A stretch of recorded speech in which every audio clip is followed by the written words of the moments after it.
All right, we're recording. So today I am very excited to meet with Shauna Jordan. She's in the dean's office and we work together, and I've known Shauna for 20 plus years now, something like that. Anyway, she's one of the hardest working individuals I've met. And so today we just are going to talk a little bit about awards and resources for new incoming graduate students, transferring graduate students, as well as existing graduate students. So Shauna, could you tell us a little bit about yourself? Yeah, well, thank you, Brad, for asking me to join. And as Brad said, I'm in the dean's office. I'm the assistant dean for students, and that includes all students. So really, I'm here for a resource to help answer questions or provide an assistance with you for an office area. I've been with the college now for 20 years, and so usually can answer most questions. I like to preface that as well. But yeah, we're excited to share the different opportunities we have available for you as a new student or continuing student. And it's probably one of our greatest opportunities we have. We're very proud as a college that we extend these opportunities and awards for you guys to take advantage of, to really help further your careers, but also help assist as you continue to grow and explore new opportunities with that as well. So I'll go ahead and start by sharing my screen for all of you. And what I have pulled up for you is just our College of Health and Human Sciences main page. And it's a new layout, so it's kind of different for students that have been here.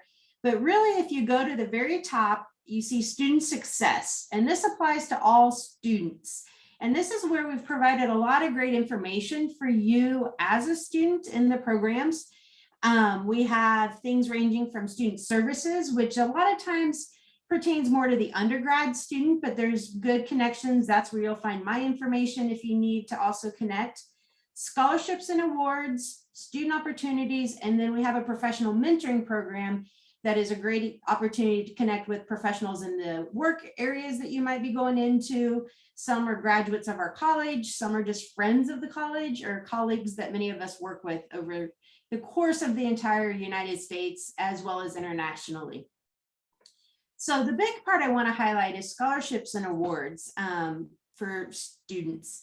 And so when we first look at, you'll see the breakdown with the scholarships for continuing students and then graduate student scholarships. The biggest thing when we think about scholarships as a graduate student is you're eligible for scholarships both in your department and program of study, as well as the college level. So each of the departments handles scholarships a little bit differently. Some of you may be on an assistantship that's with your faculty mentor. Some may be on an assistantship that's with the whole department.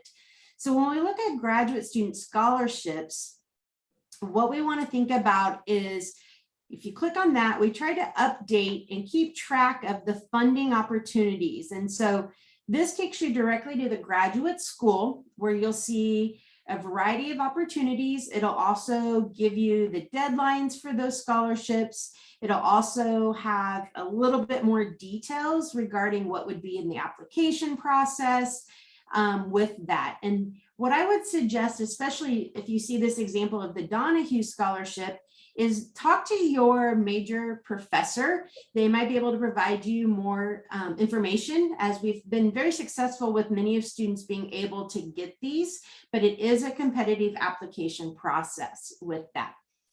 And then scrolling down, the rest are really more dependent on different areas. So we have the small research grants that are available. Typically, these are in the arts, humanities, and social sciences, but some of our areas of study fall into that social science category. So definitely look at applying for those. I have served on this review committee in the past, and we'd love to see more of our graduate students applying for these because it is a nice opportunity to build a little bit for your research funding and helps assist when you're trying to work on those final projects. The other one that I really want to highlight that's most important is the K-State Scholarship Network. This is the process that you will apply for any funding that's a departmental or college specific. And so it's completing the KSN Scholarship is what we call that.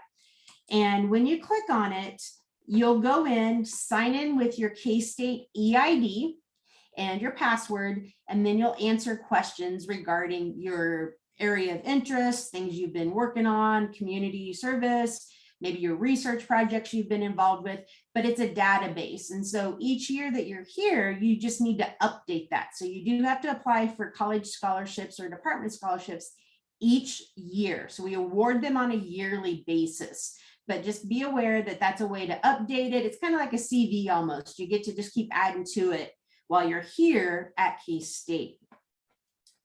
So if we go back just a second to our college page again, you'll notice that off to the side under that scholarships and awards, we also just have an awards category. And this is an area where there's some undergraduate things. We'll also have graduate student initiatives.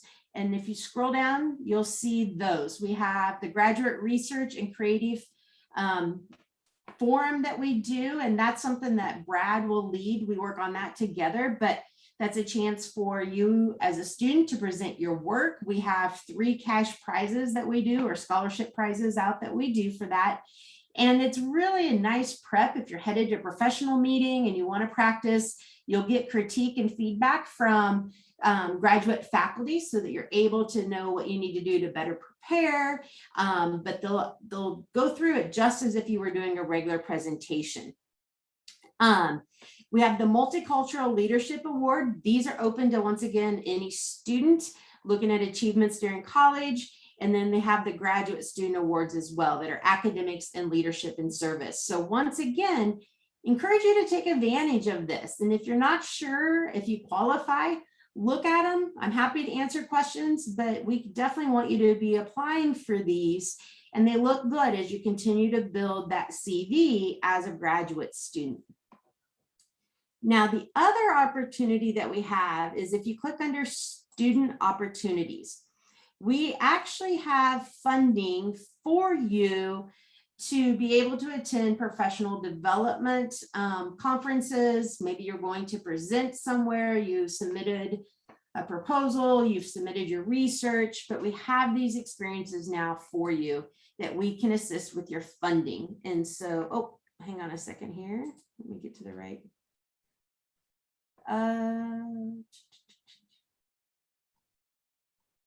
I had these all pulled up and not ready to go. There we go. So this one is a different, but let me go back to the main college page. I apologize. So this one will go under research for you as a student. You'll want to hit student resources.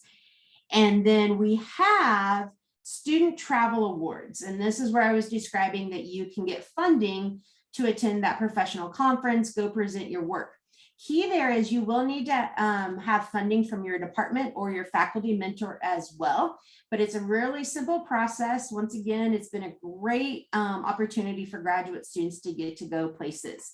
Then we have the 2 research awards that you can apply for as well, one at master's level, one at the doctoral level. Those are truly research awards just within the college. So these go only to HHS students. Many of the students will apply for these, but then also have opportunities at the university level with research awards also. And then that goes back into that graduate funding opportunities. And so just like we have a travel award, the graduate school also has a travel award for you to apply, and you can apply to both. And so we've seen students once again get funding at both of those.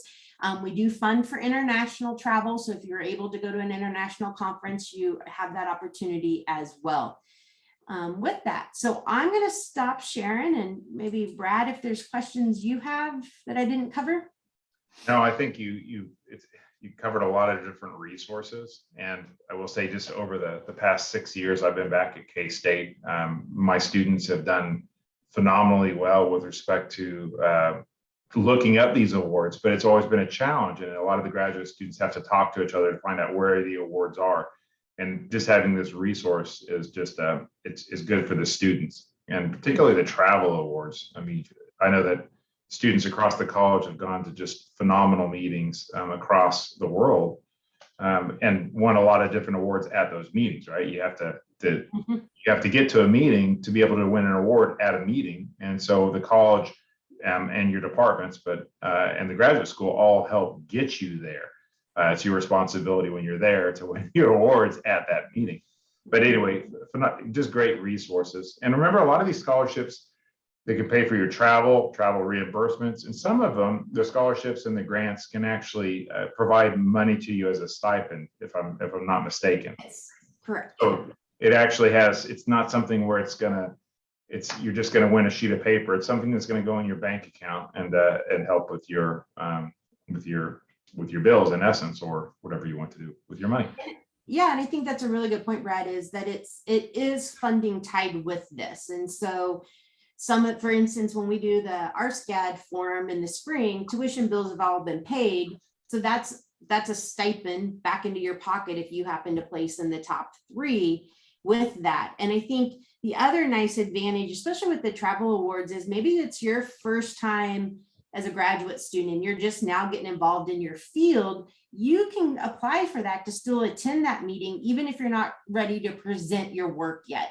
And I highly encourage it. I think that's one of our biggest objectives, is networking, seeing what type of work's being done, and getting to go with your faculty mentor, because they're going to introduce you to all those people they know and other colleagues, but just even understanding what it means to be part of that professional society, which is really critical as a graduate student, because that's going to be your connections for jobs. That's going to be your connections in continuing research, and even maybe helping you on your current projects because of those connections you make at that time. And so as a graduate student, like I said, you can apply for both through our college and the graduate school, and you can do that each year. So once you're here, you're able to continue that.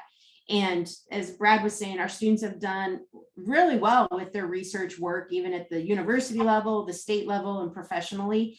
So I think just ask, and we have this now as a resource, but just ask, and we're happy to help guide with that. And then kind of see, sometimes we'll get special awards or funding that comes in from donors that maybe have earmarked it for your specific project that we didn't even know about yet. So for instance, we have one within the K-State Scholarship Network that's earmarked just for students doing work with older adults. So that work can be a variety of things, but if that's your population you're interested in studying, that's a great example of getting some funding to help you with that. Perfect. Well, this is a great resource for the students. I'm going to record something a little bit different later on about some more external sources that you can go after. Graduate students, typically, the more you can look at funding and opportunities, the more successful you'll be. Just a real quick for the RSCAD. When we say RSCAD, for those of you that might not know, that's research, scholarship, creative activities, and discovery, RSCAD. So that's what you're gonna hear a lot of abbreviations through your time at K-State, but we're really glad you're here. Shauna, thank you so much for spending time with us and helping our students out. You've been a great resource through the years. Really appreciate it. Thank you, and good luck to everybody. All right, take care all.